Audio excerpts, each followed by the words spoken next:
You are looking at Julian's pronunciation guide, where we look at how to pronounce better some of the most mispronounced words in the world, like this other curious word. But how do you say what you're looking for today?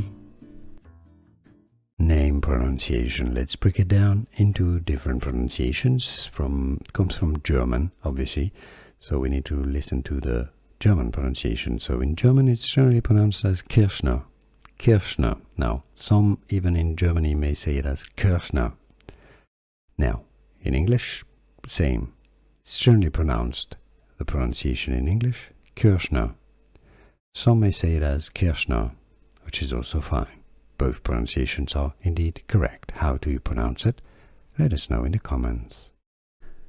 Here are more videos on how to pronounce more confusing words and names too many mispronounced. Like this video if you found it useful. I appreciate your support. I'll see you soon and thanks for watching.